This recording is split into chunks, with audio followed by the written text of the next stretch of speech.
정무실장에 임명된 김영환 의원 얘기도 좀 해보려고 합니다. 이분 같은 경우에도 사실은 이름을 들었을 때 우리가 통상적으로 다른 사람 떠올린다는 얘기가 많아요. 아 그렇죠. 뭐 저도 이제 처음 뭐 취재 현장에서 오래 떨어진 탓도 있지만 처음에 들었을 때는 뭐 귀 익숙지 않은 이름이어서 제가 이제 민주당 출입 오래 했던 후배 최근까지 몇 년 전까지 오래 했던 후배한테 혹시 이제 김영환 아냐고 물었더니 충북지사요 이랬더라고요. 그래서 그러니까 왜 그 오송 참사 기간에 이제 술 드셔가지고 뭐 난리 났던 그분 있잖아요. 그만큼 이제 어떻게 보면 잘 안 알려진 인물이고 실제로 이분 이제 방송 준비해서 좀 보니까 이제 정계 입문한 지는 꽤 20년 넘게 되셨더라고요. 그래서 이제 뭐 이 김현미 전 의원 보좌관도 했고 이 김진표 전 의원 보좌관도 했는데 보좌관도 주로 이제 정책 쪽 보좌관 보니까 그러니까요. 이제 네. 이 경제학 석사학위를 뭐 외국에서 취득해가지고 그런 쪽에서 해가지고 이 좀 그러니까 어떻게 보면 언론하고의 접촉면이 별로 없었던 것 같고 그리고 이제 고양시 도의원 재선하고 난 뒤에 2018, 2020년에 고양시장 후보 경선을 했는데 다 탈락했거든요. 그래서 어떻게 보면 야인 생활을 꽤 오래 했고 근데 이제 그 이후에 이제 어떻게 보면 초선으로 지금 들어왔으니까 기자들 입장에서는 그렇게 접할 기회는 많이 없었던 분 같아요. 최근까지는 보면. 그러니까요. 아까 말했던 것처럼 정말 오송 참사 애도 기간에 그 술자리 가지고 논란했던 김영환 충북지사가 정말로 이제 먼저 떠오를 정도로 어떻게 보면 얼굴이 굉장히 생경한 분. 저도 같은 경우에도 이번에 방송 준비하면서 얼굴을 다시 한번 확인해야 되는 사태를 겪었는데 어쨌든 간에 정청래 그 대표랑은 인연이 각별하니까 정무실장 시킨 거 아니겠습니까? 제가 지난번에 그 정청래 대표 편에 그 모 초선 의원이라고 얘기를 했었어요. 네. 그때만 해도 익명에 빌어서, 그러니까 이분인데 이제 나중에 본인이 자기 유튜브 나와서 그대로 얘기를 하더라고요. 뭐 어떤 거냐면 자기가 이제 의원도 뭐님 모시고 했는데 이제 출판 기념회를 했는데 아무도 안 왔다는 거예요. 그저 온 게 뭐 영상 축사 정도 오고 그래서 되게 좀 약간 어색하고 막 그런데 정청래 의원이 시작부터 들어와서 끝까지. 맞아주고 막 다 같이 그리고 끝까지 앉아 있었다는 거예요. 그래서 끝까지 앉아 있다 나가니까 그러니까 이제 자기는 이걸 은혜를 갚아야 된다 이런 생각이 되게 많았던 것 같고 그래서 이번에 이제 유튜브를 제가 보니까 이번에 그 김병기 원내대표가 자기한테 원내부대표 제안을 했는데 자기가 거절을 했다. 그러니까 처음에 들어갔다가 왜냐하면 정청래 의원이 그 대표를 나올 것 같은데 자기가 그 옆에 서지 않으면 네. 도저히 그 평생 두고두고 후회할 것 같다. 네. 그래서 제일 먼저 아마 돕는다고 나섰을 거예요. 맞아요. 네. 이분 보니까 이제 이 정청래 의원하고 도대체 어떤 인연이 있을까 하는 거 본인이 2006년부터 인연이 있었다고 해서 이렇게 보니까 이 당시 이제 정청래 의원이 이제 정동영 캠프에서 이제 뭐 조직 팀장을 하면서 이제 그 적극 나섰을 때 이분이 보니까 뭐 정책 총괄 팀장 하고 네. TV 토론 팀장 하면서 이제 같이 캠프에 있었더라고요. 그래서 그때부터 인연이 있어가지고 특히 이제 이 아까 잠깐 이야기했지만 야인 생활 오래 했을 때 정청래 의원이 뭐 되게 이제 넓은 품으로 맞아줘가지고 그 이용욱 기자 말했던 거 유튜브에서 보면 막 마치 느낌이 약간 결쳐본 느낌으로 결정은 약간 눈물도 글썽이면서 이분도 약간 감정이 얼핏 보면 정책 출신이고 그래서 딱히 그렇게 감정적으로 보이지 않는데 네. 그만큼 이렇게 정청래 의원에 대해서는 어떻게든지 한번 이렇게 자기가 이제 은혜를 갚아야 되겠다는 생각을 하는 것 같고 그리고 이제 최근에 이제 정무실장 임명되고 난데 정청래 대표가 처음으로 이제 동작동 국립현충원 방문하잖아요.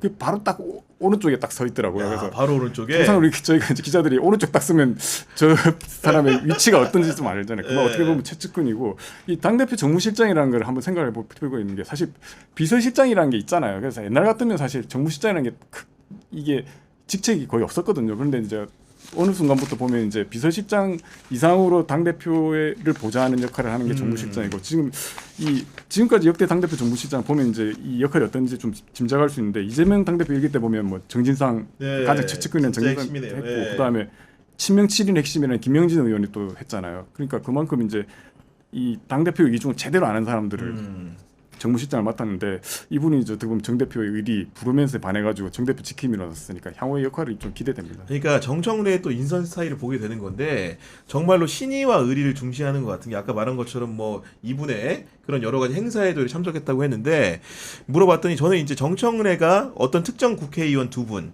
뭐 지금은 이제 배지가 아닌 분도 있고 맞는 분도 있는데 경선 관련해 가지고 이제 탈락 이슈가 있을 때. 정청래랑 통화하는 자리에 자기가 스피커폰으로 통화하는 자리 옆에 있던 분의 증언을 제가 접했는데 그 두 사람의 탈락 이유에 대해서 이제 설명을 하는 과정에서 정청래 의원이 말하기를 아마 GT계였던 것 같은데 그 당사자인 분들이 팀 플레이를 안 했다 이분들은 그러니까 쉽게 얘기해가지고 그 GT계라는 고유의 정체성을 가진 팀 플레이를 했어야 되는데 실용이라든가 자기 실리를 찾아 떠나가지고 이번에 경선이 그렇게 됐다고 얘기를 하는 걸 들으면서 정청래가 결국 사람을 고르는 배경에는 나와 함께 호흡을 잘 맞출 수 있는가, 합을 잘 맞출 수 있는 사람인가, 신뢰와 의리가 있는가, 이런 부분들을 굉장히 따진다는 그 평가를 좀 느꼈다고 생각이 좀 들었고, 여하간 이제 김영환 의원 같은 경우에는 당대표의 정무실장 중요한 자리에 올랐기 때문에 앞으로 정치적으로도 성장 가능성이 좀 있지 않겠습니까? 아직 초선이니까 향후에 뭐 어떻게 될지는 정확히 모르겠지만 이게 어떻게 보면 본인한테는 성장할 수 있는 기회가 되긴 하겠죠.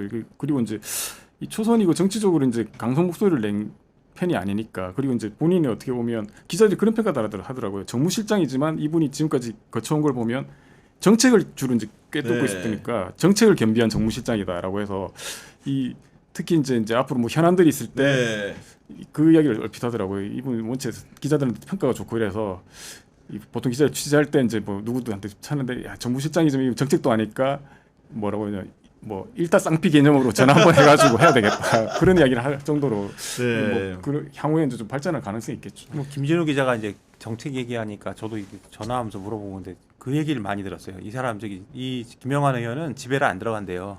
그래서 낳고 침대 잔답니다. 그리고 공부한대요.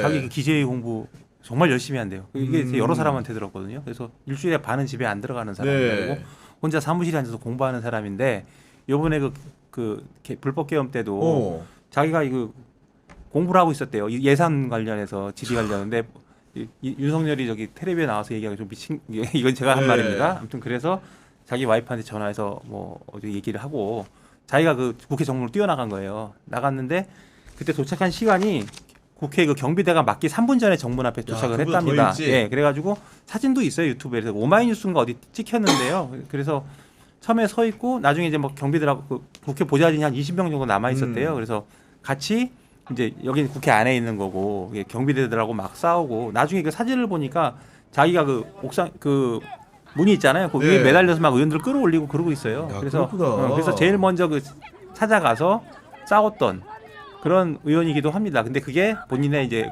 공부하는 습관 이런 것 때문이죠. 그래서 아마 정무실장이라고 하지만 그 지금 제가 들은 얘기만 들어보면은 공부 못하면 되게 답답한 사람 같은데 그게 아마 좀 본인이 굉장히 좀 어려움을 겪지 않을까 싶어요. 두 개를 다 하기가 쉽지 않을 텐데 정무실장이면 정무를 다 챙겨야 되는데 공부는 언제 하나. 그래서 굉장히 좀 극한 직업이 되지 않을까 이런 생각을 좀 해봅니다. 어떻게 보면 정말 국민이 바라는 국회의원 상이긴 하네요. 정말로 그렇게 공부하다가 계엄이 일어나서 국회 안에서 밖에 사람들 마주하는 모습 같은 것들이 굉장히 상징적으로 느껴지는데 여간 마지막으로 인물비상구의 시그니처 코너 한 줄평 듣는 것으로 오늘 순서 마감하도록 하겠습니다.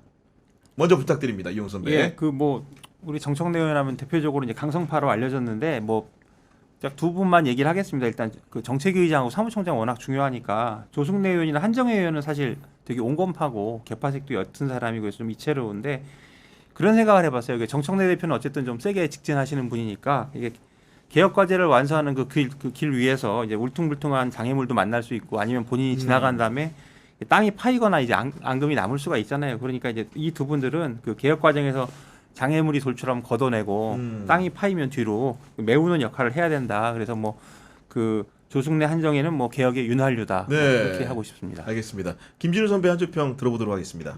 오늘 살펴본 분이 5명이라서 이게 좀 무리하게 좀 그러긴 한데 한번 무리하게 엮어보겠습니다.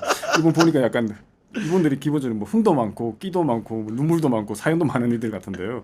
그러니까 제가 4주 전 방송에서 정 대표가 이제 대표가 되면 신바람 정 박사가 되길 바란다고 했는데 이들 5명이 끼쟁이 오복성이 이 정 박사를 전후좌우에서 뒷받침해가지고 내란 종식과 민생 회복을 이뤄내고 국민들 신바람나게 춤추는데 역할을 했으면 좋겠습니다. 알겠습니다. 두 분의 뜻대로 되기를 바라면서 프로그램 마무리하도록 하겠습니다.